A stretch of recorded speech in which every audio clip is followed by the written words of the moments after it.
Welcome to Powered by Authenticity. I hope everyone is having a great start to the week. It's Thursday, April 11th, and I'm so excited to be recording with my guest today. When we did our intro call, I just loved our conversation and just the background in STEM and such a strong representation of a female paving the way in STEM career fields and just really trailblazing for many future women who want to really get into research and the sciences and technologies. So I hope everyone enjoys this conversation as much as I will, because Anu Nair, welcome to Powered by Authenticity. Thank you. Thank you for having me. Well, I'm so excited. oh my gosh, we're excited too. So thank you for being here. Why don't you give everybody a quick little intro? Tell us a little bit about yourself. Well, I'm an immigrant woman who came, I think, 8 years ago to Canada as a student. My family, everybody's still in India. I'm a life science professional and I keep myself busy with volunteering and other extracurricular activities because, with when you are in research and everything, you have this image that, oh, okay, so you are a nerd. Yes, I am. so Yes, I am. But then I like to keep myself busy. that's awesome. And you live in Sudbury, right? That's where you're currently Yes, located. So Sudbury, yes. quite north. We know the area here at the podcast. So, brave. First of all, just how brave for you to come over to Canada. Have to uproot yourself from your family for opportunities. So hats off to you, because that could not have been easy for you to do. Yeah, thank you. Thank you so much. That means a lot. Honestly, because I had the background in English education and everything. It's right when you uproot yourself from one place to another. Yeah. It's quite a ride. Oh, well, I can't wait to talk to you about the work that you're doing in life sciences and research area, and just, the work that you do to help support women in STEM. We like to do an icebreaker here at the podcast. So, question for you: what's one thing that you're really looking forward to doing in the summer months? I really, really want to travel more. I want to explore more. Uh, that's my to-do list. I really wish I am able to do that. Yeah, that's what I want to do. Oh, that's awesome. Do you have a destination in mind? Any place that you're looking forward to visiting? No, I would just Google and just head. That's exciting. Producer Ken, how's it going tonight? Going good.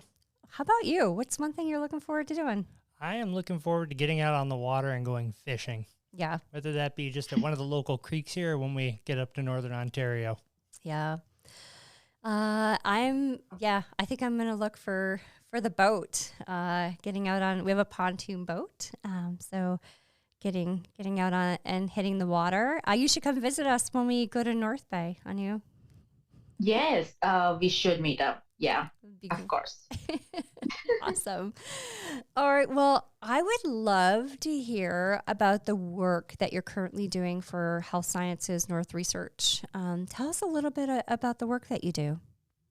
Yeah, it is a very interesting project that we are working on here. It's wastewater surveillance. I did not even know about this. However, this concept of wastewater surveillance is in life science since 1850s. You know, and however, when our pandemic hit, that is when the Canadian government funded a study worth of 28 million dollars in on May 2020, I think. And they were like, okay, this COVID, it's not going anywhere, and there is always a new strain coming up, so we need to keep an eye so that for future we are uh, we are ready. Yeah. right? Yeah. Yeah.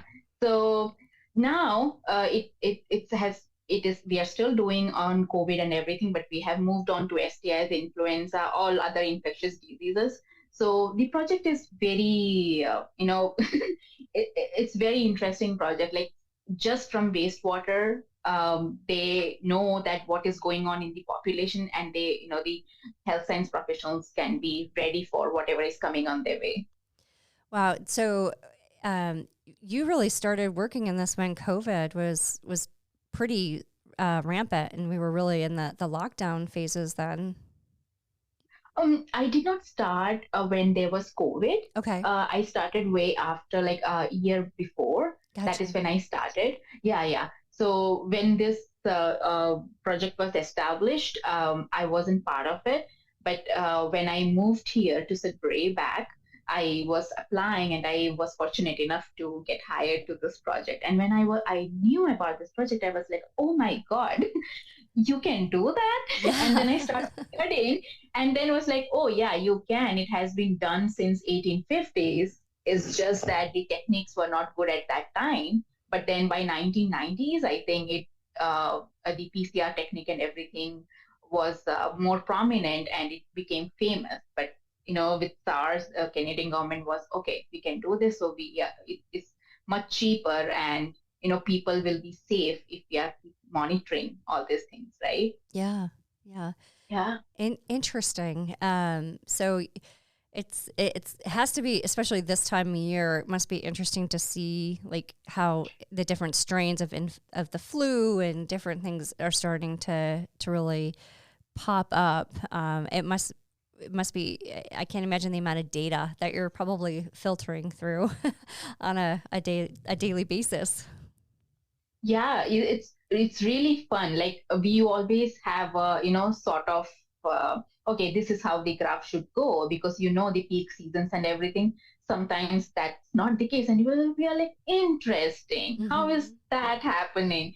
So it's always a roller coaster of a ride when you are working on projects like this. Like even though there is a set standard, still there are a lot of factors, because it seems like such a simple project, right? But still there are so many different layers that we have to peel off to really know what is going on. And that is what uh, I'm like, oh yeah, nice, every day there is something new. Yeah. Yeah.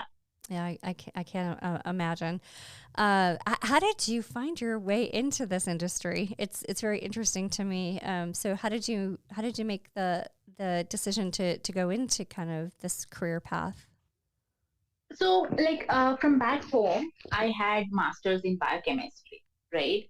And when I came here as a chemical engineering diploma student.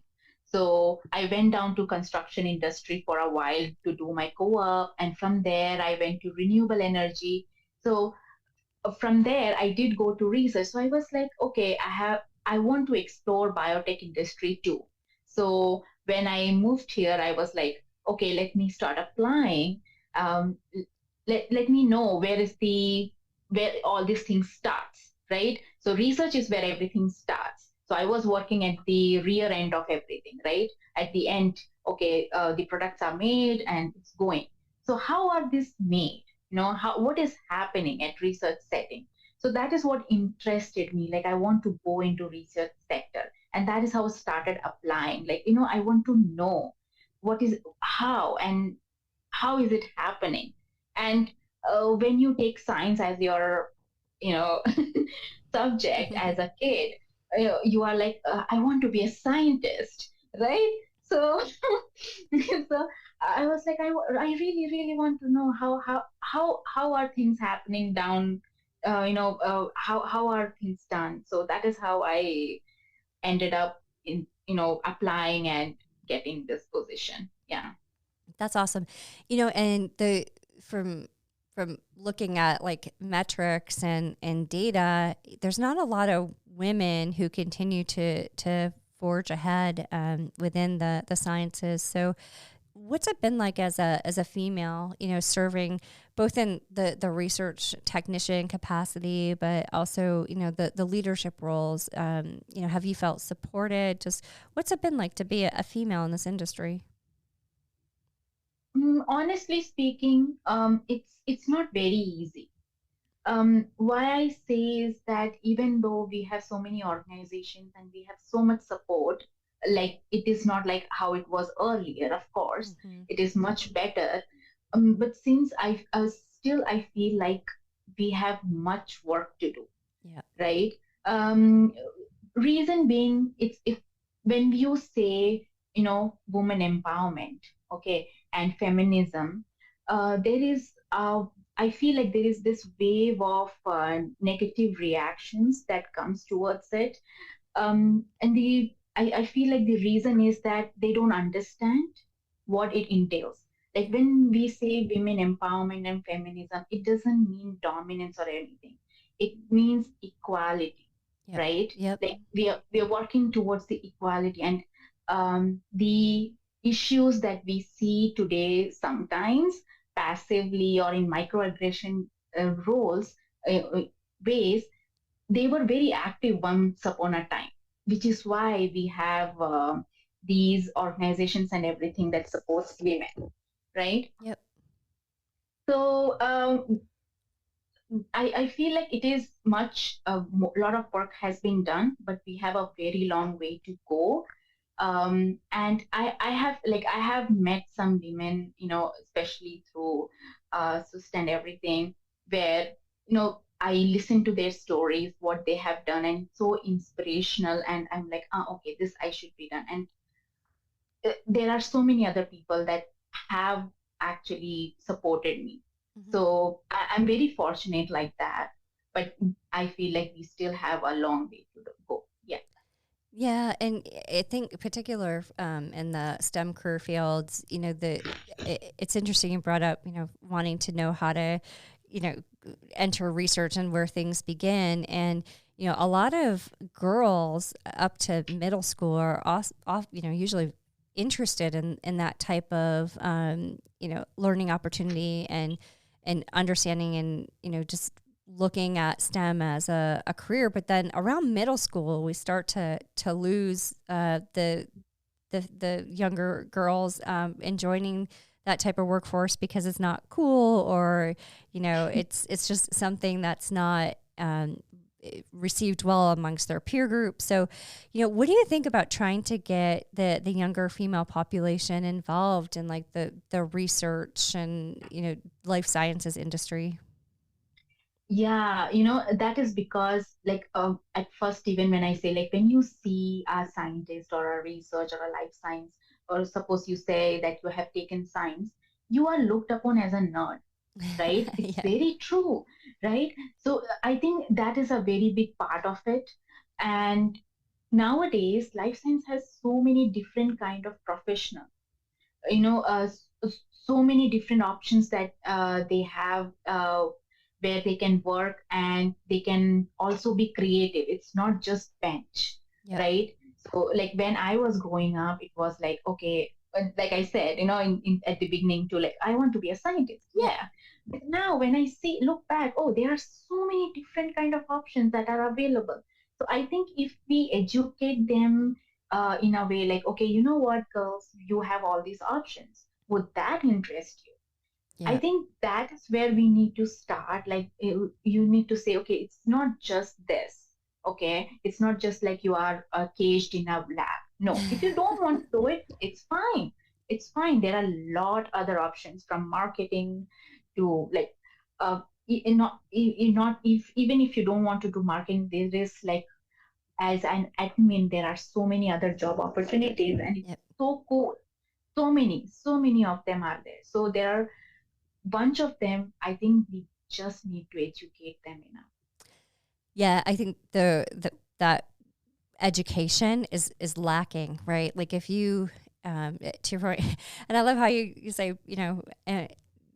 people use the word nerd. I remember I visited Microsoft a couple years ago and I totally geeked out for like 3 days straight talking about healthcare IT. But it was a different aspect. So I think to your point, teach the different opportunities that are available in the STEM careers. It's not just research, but there's a whole sales, marketing, education that can be part of these careers that people don't even know exist. Yeah, yeah. I did not know it existed Yeah. until lately. So imagine the young generation, like whatever the hype is, they would go behind that, right? They were like, oh, this looks cool. One person says, and then that's it. Yeah, it grows, like, right? It becomes the new trendy thing to do. Yeah.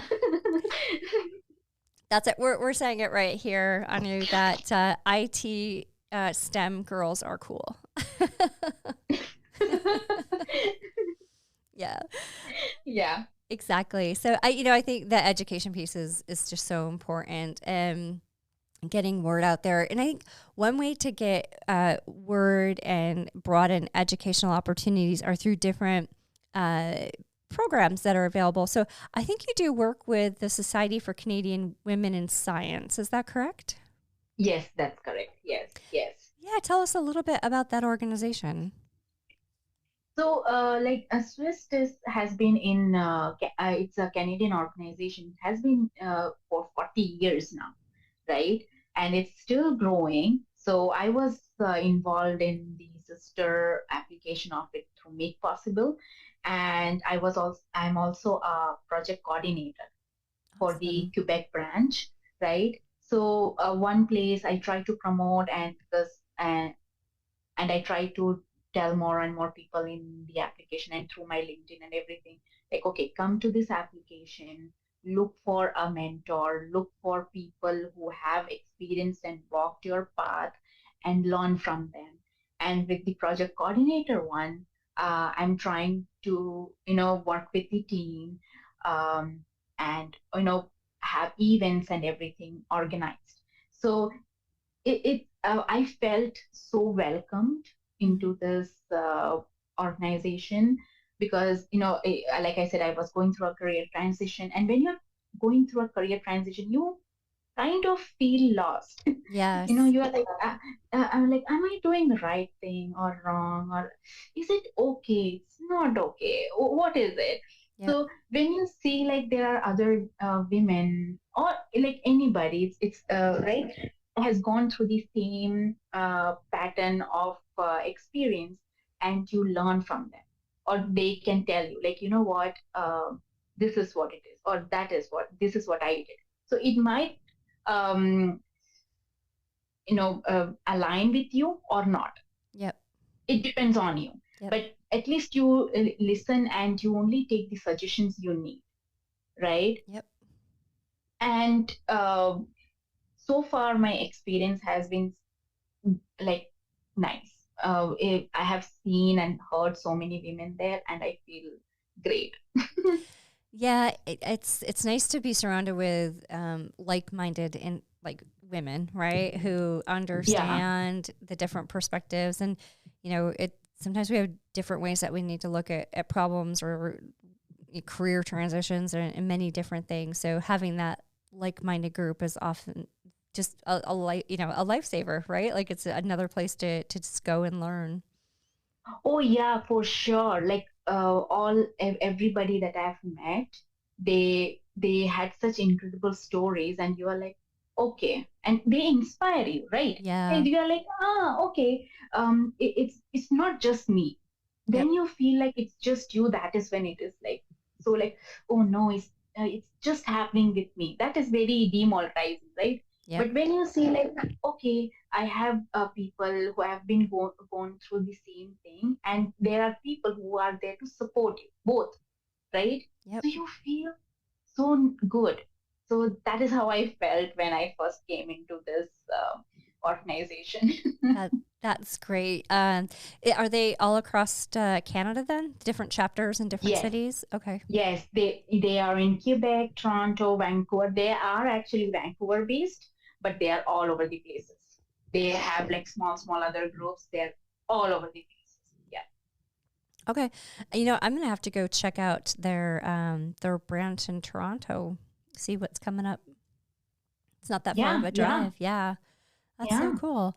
And one thing I think that comes out of that type of an organization is the opportunity to find different coaches. So have you ever had like a coach or a mentor that you've worked with, whether it's through the Society for Canadian Women or just in general, anybody who's helped to support you through like that coaching and mentoring relationship? Oh yes, oh yes. I had so many people that it so happened that I reached out to so many people, and I was lucky that most of the people, they kind of asked me right question.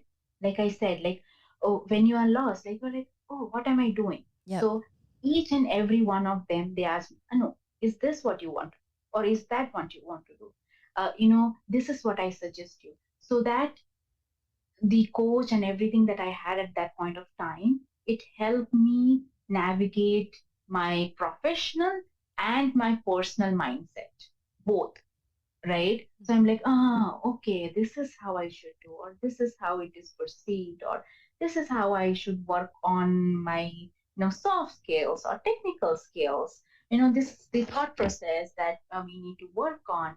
So those things, right? Yep. So that has helped me a lot. So I would recommend everybody, and that is why I push so much. Everywhere, like I keep posting, like, there is this group or there is that group. This is why I do it. You might find your mentor in one or another group, Yep. right? Mm-hmm. It's very important to find a mentor. Sometimes you don't even know the options, like we said earlier. Like most of the kids today, they don't know the options.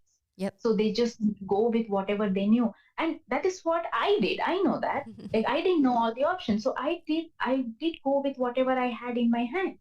So when you have people, there to help you, seek that help. And they're very nice people. They take time out of their busy schedule and give you time, advice, suggestions, resources. So go for it. I would recommend everybody, before setting up into the world, go get yourself a mentor, please.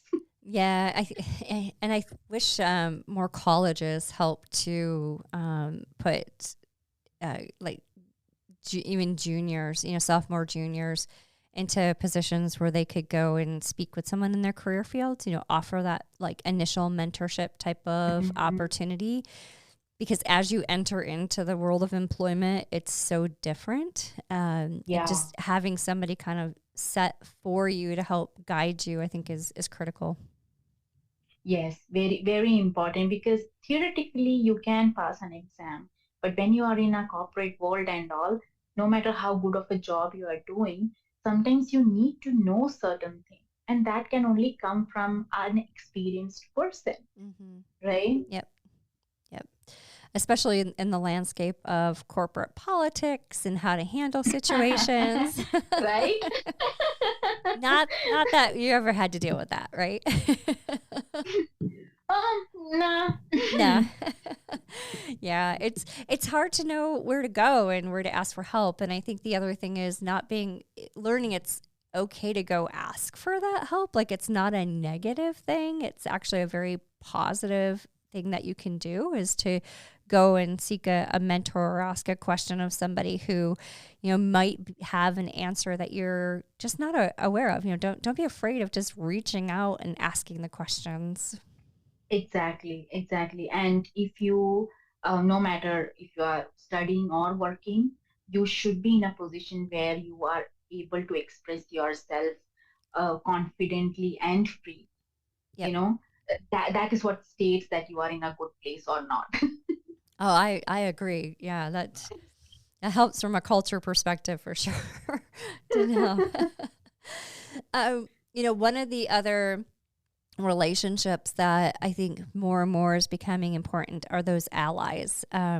So I look at not just, male allies, but other females to champion for you when you're not in the room, and I think that's a big differential for, those allies, that they're, behind you and supporting you even when you're not in the room. What are your thoughts on allyship? I think it's becoming just such a really, important topic. I'm so happy I'm able to answer this. This is like my favorite topic. Yeah. So, like, for how I see allyship is a mentor-mentee relationship. Okay, let me Mm-hmm. explain that. Like suppose you and I are working together. Okay, so there would be some stuff that I don't know. So I would be like, Emily, do you know this? So at that time, you are my mentor and I Mm-hmm. am the mentee. Sometimes you would come and ask me. So it is kind of a symbiotic relationship, right? Yep. Where you are professionally conducting yourself and you have that boundary and you have each other's back.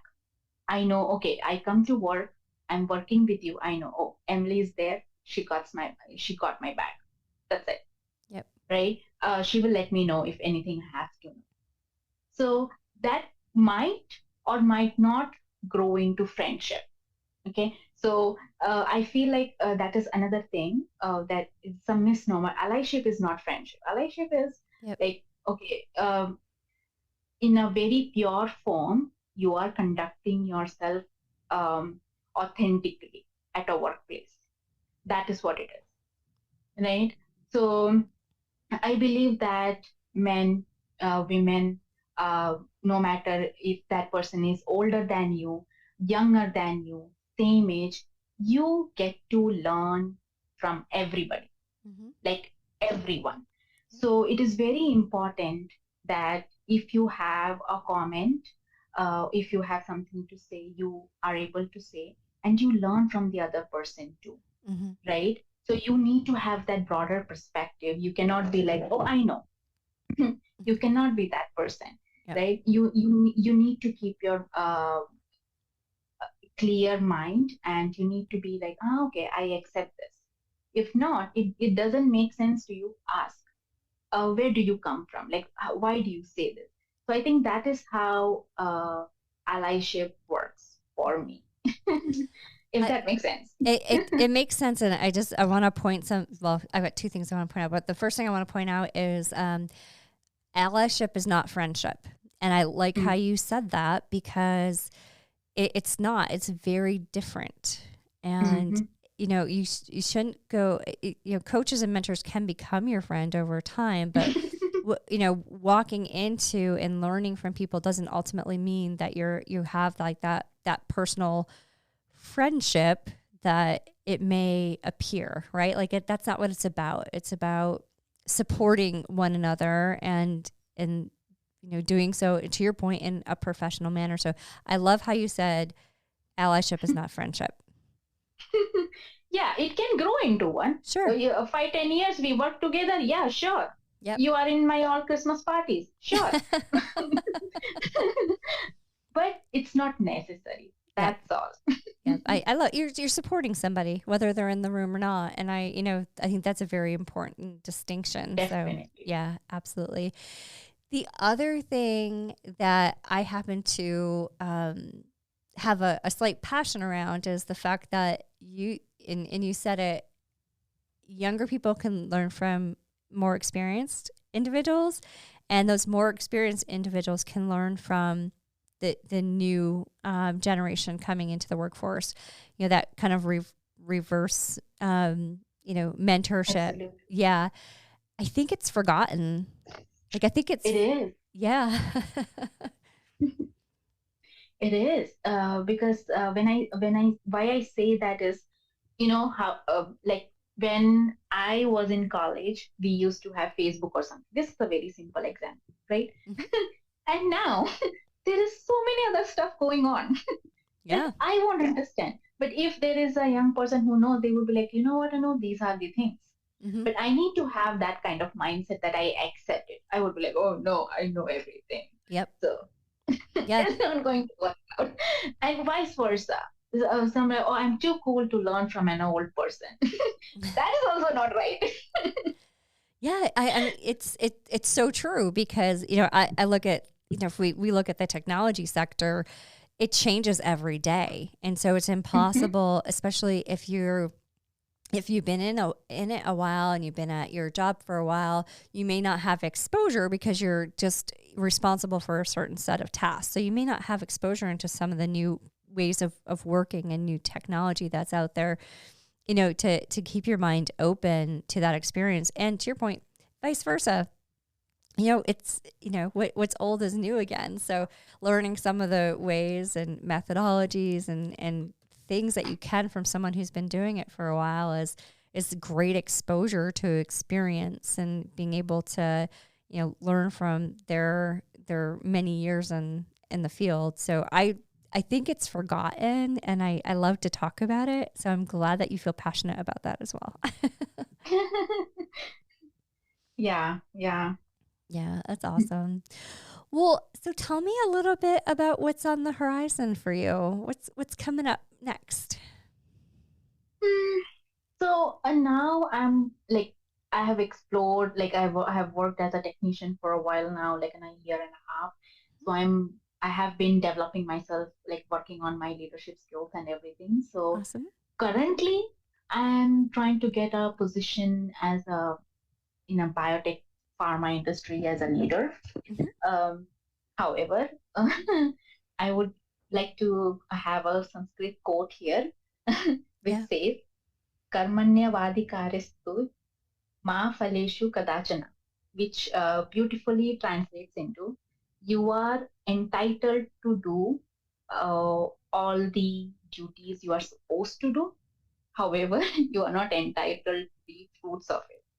So so I'm trying my best to give my best, but I have just left rest to, you know, whatever comes the way. So that's where I have left. I haven't kept myself attached to anything. No, Yeah. that's awesome. You're leaving options open and exploring different different things. That's awesome. Yeah, and how Yeah. how about your chapter in the upcoming book? Yeah. So I have actually written about my experience uh, so far in life science industry and Yeah. all the roller coasters and rides that I had. And the main reason why I accepted the offer was because, like you said, I really wanted young women to be inspired, and if ever they are in this situation, I'm like, okay, what you should do, and you should never feel alone. You should never feel like, oh, I have nobody. Yeah. Nobody should feel that. So that was the main reason I wrote that chapter, and I'm so glad and so happy that I could be part of this. I'm so excited.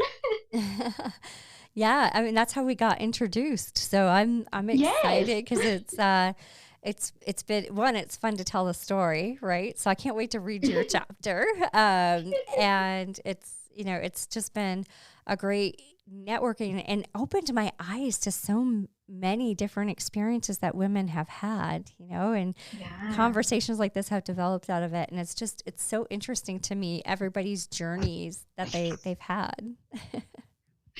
Yeah. Yeah, it's been awesome. Well, thank you for being here tonight. I have thoroughly enjoyed this conversation. Thank you. Thank you for having me. Like this was a very nice conversation. Thank you. Oh yeah, thank you so much for being here. I've learned a lot, and again, I think you're, leaving India and coming to Canada, and just the experience that you've had along the way, and the work that you're doing in life sciences and in research, and the work that you're doing to support other women in STEM is just really remarkable. So, congratulations to you on all of that success. And I know that you're going to continue to just grow and develop. So I can't wait to see what the future holds for you. Thank you. That is so sweet. And I hope we keep connected and we meet sometime soon. Yes. All right. We're gonna ping you when we are there. We go July and August, so I'll definitely send you some dates, and we'll get to meet, and maybe let's record another episode together live. Yes. All right. Awesome. Well, producer Ken, thanks for being here tonight. You got it. Awesome. And thank you, as always, to Go Art here in Batavia, New York, for the use of their podcast room. We really enjoy it. We appreciate the community support. And again, get out there if you're local and come check out Go Art. And again, thanks to everybody for listening. And thanks, Anu, for being here. And thanks, Ken, for being the best podcast producer there is. So I hope everyone has a great rest of the week, and thank you for listening.